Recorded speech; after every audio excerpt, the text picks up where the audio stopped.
கற்றது தமிழ் தங்க மீன்கள் என தமிழ் சினிமாவுக்கு தரமான படங்களை கொடுத்து ரசிகர்கள் மத்தியில் தனக்குன்னு ஒரு அங்கீகாரத்தை பெற்றிருக்கக்கூடிய இயக்குனர் ராம் அவர்களுடைய இயக்கத்தில் சிவா அவர்களுடைய நடிப்பில் சமீபத்தில் தேட்டர்ஸில் வெளியாகி இருக்கக்கூடிய திரைப்படம் தான் பறந்து போ. இந்த திரைப்படம் எப்படி இருக்குது அப்படின்னு பார்த்தீங்கன்னா, முதல்ல பறந்து போ திரைப்படத்தினுடைய கதை. சென்னையில் எப்படியாவது மளிகை கடை தொடங்கிடணும் அப்படின்ற குறிக்கோளோடு ஓடிக்கொண்டிருக்கக்கூடிய கோகுல் அப்படின்ற கதாபாத்திரத்தில் சிவா மாத இஎம்ஐக்களால் பயங்கரமாக அவதிப்பட்டு இருக்காரு.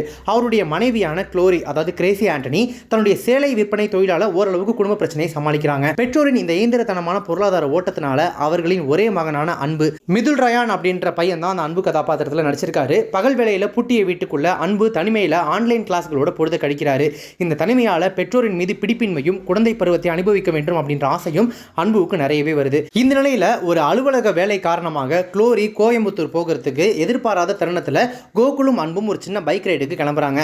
இந்த பயணத்தில் பெற்றோருக்குள்ளும் அன்புக்குள்ளும் நிகழும் நேர்மறை மாற்றங்களே ராம் இயக்கி இருக்கக்கூடிய இந்த பறந்து போ படத்தில் நடிச்சிருக்கக்கூடிய நடிகர்கள் எப்படி நடிச்சிருக்காங்க அப்படின்னு பார்த்தீங்கன்னா, தன்னுடைய வழக்கமான அப்பாவித்தனமான மேனரிசத்தோட ஒன்லைன் கவுண்டர் காமெடிகளோடையும் உலாவும் சிவா அங்கங்கே வரக்கூடிய உணர்வுபூர்வமான தருணங்களையும் முதிர்ச்சியோட அணுகி தன்னுடைய கதாபாத்திரத்தை அழுத்தமாக பதிய வைக்கிறாரு. அகில உலக சூப்பர் ஸ்டார் அப்படின்ற அந்த பட்டத்தோட வலம் வரக்கூடிய சிவாவுடைய படங்கள் எப்படி இருக்கும் அப்படின்னு தெரியும். அவருடைய படங்கள்லேயே வழக்கத்துக்கு மாறான ஒரு கம்ப்ளீட்டான வேற மாதிரியான கதாபாத்திரம் படம் அப்படின்னு சொல்லலாம். ஆனால் அட் தி சேம் டைம் நீங்கள் ஒரு அகில உலக சூப்பர் ஸ்டார் சிவாவுடைய ஃபேன் ரசிகராக இருக்கீங்க அப்படின்னா கண்டிப்பாக அந்த வகையில் நீங்கள் டிசப்பாயிண்ட் ஆக மாட்டீங்க. ஏன்னா வழக்கமான சிவாவுடைய கவுண்டர் கதையிலிருந்து விலக வைக்காத வகையில் நேர்த்தியாவே கையாண்டிருக்காரு இயக்குனர் ராம். மகன் மீதான பாசம், கணவன் மீதான காதல், பொருளாதாரம் கொடுக்கக்கூடிய அழுத்தம், தங்கை மீதான ஏக்கம் என உணர்வுகளின் வெளியில பறக்கக்கூடிய க்ளோரி கதாபாத்திரத்திற்கு கச்சிதமாக பொருந்தி போறாங்க மலையாள நடிகையான கிரேஸ் ஆண்டனி. இதுதான் அவங்களுக்கு முதல் திரைப்படம். மலையாள நடிகையான இவங்களுக்கு ஒரு சரியான அறிமுக திரைப்படம் தமிழ்ல அப்படின்னு சொல்லலாம்.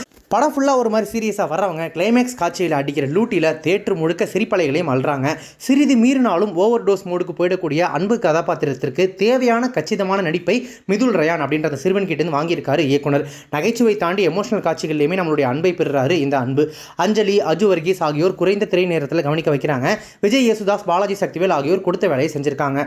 ஓகே, படம் இப்போ டெக்னிக்கல் அஸ்பெக்ட்ஸில், அதாவது தொழில்நுட்ப ரீதியாக எப்படி எடுக்கப்பட்டிருக்கு அப்படின்னு பார்த்தீங்கன்னா, பயணங்களின் நிலவியலையும் எமோஷனல் தருணங்களில் கதாபாத்திரங்களின் உணர்வுகளையும் ஃபீல் குட் மீட்டர்லேருந்து விலகாமல் ரொம்பவே நேர்த்தியாக கடத்திருக்காரு ஒளிப்பதிவாளர் NK ஏகாம்பரம். இதற்கு மதி VS-இன் படத்தொகுப்பும் தேவையான பங்களிப்பை கொடுத்திருக்கு. அங்கங்கே வரக்கூடிய ட்ரோன் ஷாட்டுகளும் இந்த படத்தலுக்கு சிறகையே விரிச்சிருக்கு அப்படின்னு சொல்லலாம். சந்தோஷ் தயாநிதியோட இசையில் மதன் கார்கி வரிகளில் குழந்தைகளோட உலகத்தையும் அவங்களோட பார்வையையும் பேசும் பாடல்கள் குழந்தைகளின் மொழியிலேயே படம் நடிகளும் திரைக்கதையோடு பிணைந்து கதை கருவிற்கு கை கொடுத்திருக்கு. இந்த பாடல்களுக்கு இடையில அங்கங்கே தென்படும் மேகக்கூட்டம் போல வரக்கூடிய யுவன் சங்கர் ராஜாவின் பின்னணி இசையிலையும் குறையதும் இல்லை. சமகால குழந்தைகளின் உலகம், அவர்களுக்குள்ள இருக்கக்கூடிய சிக்கல்கள், அவற்றை பெற்றோர்கள் அணுகும் முறையில் இருக்கும் சிக்கல்கள் போன்றவற்றை எமோஷனலாகவும் காமெடியாகவும் பேசியபடி தொடங்குது படத்தினுடைய திரைக்கதை. சிக்கல்களுக்கான தீர்வுகளை சின்ன சின்ன துணை கதாபாத்திரங்கள் கிளை கதைகளின் உதவியோடு விவாதிக்கிறது படத்தினுடைய திரைக்கதை. பரபரப்பு திருப்பங்கள் இல்லாமல் நேர்கோட்டில் நிதானமாக பயணிக்கக்கூடிய படத்தினுடைய ஸ்கிரீன் பிளே காமெடி, எமோஷன் என மாறி மாறி வந்தாலும் ரொம்ப அழுத்தமாகவே நகருது. சிறுவனுடைய சேட்டைகள், அதனால் அல்லாடக்கூடிய தந்தை என காட்சிகள் வரிசை கட்டுது. இவற்றில் சிறுவனின் சேட்டைகளில் அதீத தன்மை எட்டி பார்க்காத வகையில் நியாயமான காரணங்களும் அக்காட்சிகளினுடைய இடம்பெற்றிருக்கு. இயக்குனர் ராமின் அன்பு சூழ் உலகமும் மனிதர்களும் திகட்டாத வகையில் கச்சிதமான அளவில் நின்று விடுவது படத்திற்கு பலம். படத்தினுடைய ஹீரோவான கோகுலினுடைய அப்பா கோகுல், கோகுலினுடைய மகனான அன்பு என 3 ஜென்ரேஷனுக்குள்ள நடக்கக்கூடிய அந்த உரையாடல் காட்சி கலகலப்பு. காக்ரோச், அதாவது கரப்பாம்பூச்சி அப்படின்னு சொல்லி இங்கிலீஷில் தன்னை அறிமுகம் செய்து கொள்ளக்கூடிய அந்த குட்டி குழந்தை கிட்டேருந்து பெறப்பட்ட நடிப்பில் கியூட்னஸ் ஓவர்லோடட். தண்ணி கேன்கள் நிறைய இருக்கக்கூடிய கைப்பையை வச்சுக்கிட்டு அதை திறந்து கூட பார்க்காம தாகத்தில் ஓடிக்கிட்டே இருக்கக்கூடிய சிவா ஆண்களினுடைய அந்த அவசரகதி உலகத்தை ரொம்ப அழகாக அந்த கதாபாத்திரத்தின் வழியாக பிரதிபலிச்சிருக்காரு. அதே சமயம் சில காட்சிகளில் யதார்த்தத்தை மீறும் வசனங்களை தவிர்த்திருக்கலாம். படத்தினுடைய கிளைமேக்ஸ், அதாவது இறுதி காட்சியானது அதன் சுவாரஸ்ய எல்லையை மீறி மலை ஏறி கொண்டே போவது கண்டிப்பாக பார்க்குறவங்களுக்கு கொஞ்சம் லைட்டாக டயர்டாக வைக்குது. இறுதி காட்சியில், அதாவது கிளைமேக்ஸில் வரக்கூடிய ஒரு சீனில் ஈடை நோய் இருக்கிறதா காட்டப்பட்ட க்ளோரி கிட்ட இன்ஹேலரை தூக்கி போட சொன்னதை தவிர்த்திருக்கலாம். அது கொஞ்சம் உறுத்தலாக இருந்துச்சு. கிராம வாழ்க்கையை புனிதப்படுத்துறது போல நீட்டி முழக்கி பேசினாலும் கூட இறுதியில் அந்த வாழ்க்கையுமே கூட விமர்சனத்துக்கு உள்ளாக்குனது கண்டிப்பாக சிறப்பு.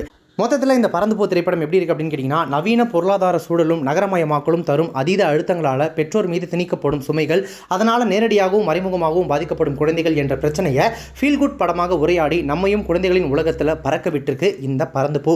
தேட்டரில் போய் பார்க்குற அளவுக்கு இந்த திரைப்படம் பொறுத்தா அப்படின்னு கேட்டிங்கன்னா கண்டிப்பாக தேட்டரில் போய் பார்க்க வேண்டிய ஒரு படம் அப்படின்னு நான் சொல்லுவேன்.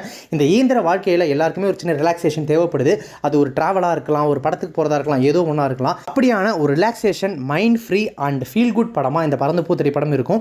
அண்ட் அவங்க சொன்ன விஷயங்கள் சிலது காமெடியாக எமோஷனலாக இருந்தாலுமே கூட அது வழியாக சொல்லப்பட்ட விஷயங்கள் கண்டிப்பாக உங்கள் மனசுக்குள்ளே இந்த படம் முடியும் போது ஒரு மிகப்பெரிய தாக்கத்தை ஏற்படுத்தியிருக்கும். யாருக்கு தெரியும், இந்த படத்தை பார்த்துட்டு பல பேர் தங்களுடைய குழந்தைகளை கூப்பிட்டுக்கிட்டு தங்களுடைய 2 வீலரில் ரைடுக்கு கிளம்பலாம். அதுக்கு கூட வாய்ப்புகள் நிறைய இருக்குது. பல விஷயங்களை ரொம்பவே போகிற போக்கில் அழகாக யதார்த்தமாக சொன்னது தான் இந்த படத்தினுடைய மிகப்பெரிய ப்ளஸ் அப்படின்னு சொல்லலாம். ராம் அவர்களுடைய படங்கள் அப்படின்னு எடுத்துக்கிட்டால் கட்டளை தமிழாக இருக்கட்டும், தங்க மீன்களாக இருக்கட்டும், எப்போதுமே ரொம்ப இன்டென்சிவாக ரொம்ப சீரியஸாக தான் படம் எடுப்பார் அப்படின்ற மாதிரிலாம் இருந்துச்சு இல்லையா. என்னால் இவ்வளோ காமெடியாக ஜாலியாகவும் போகிற போக்கில் நான் சொல்ல வர விஷயத்தை சொல்ல முடியும் அப்படின்னு சொல்லி இந்த படத்தின் வழியாக ஒரு அழகான மெமரியை நம்ம மனசில் அவர் விட்டு போகிறாரு. பறந்து போ கண்டிப்பாக தேட்டரில் போயிட்டு குழந்தைகள் குடும்பங்களோட பார்க்க வேண்டிய ஒரு திரைப்படம். நீங்கள் படத்தை பார்த்துட்டீங்க அப்படின்னா படத்தை பற்றின உங்களோட ரிவ்யூ என்ன, கருத்துக்கள் என்ன அப்படின்றத கமெண்ட்ஸில் மென்ஷன் பண்ணுங்கள். இப்போ இந்த ரிவ்யூ உங்களுக்கு ரொம்ப பிடிச்சிருந்துச்சுன்னா லைக் பண்ணுங்கள், ஷேர் பண்ணுங்கள். நம்ம சேனலை இது வரைக்கும் சப்ஸ்கிரைப் பண்ணாதவங்க யாராவது இப்போ இந்த வீடியோ பார்த்துருக்கீங்க அப்படின்னா மறக்காம உடனே இப்போவே சேனலுக்கு சப்ஸ்கிரைப் பண்ணிவிட்டு பக்கத்தில் நோட்டிஃபிகேஷன் பில் பண்ணி மறக்காம டிங் நினைத்துருங்க.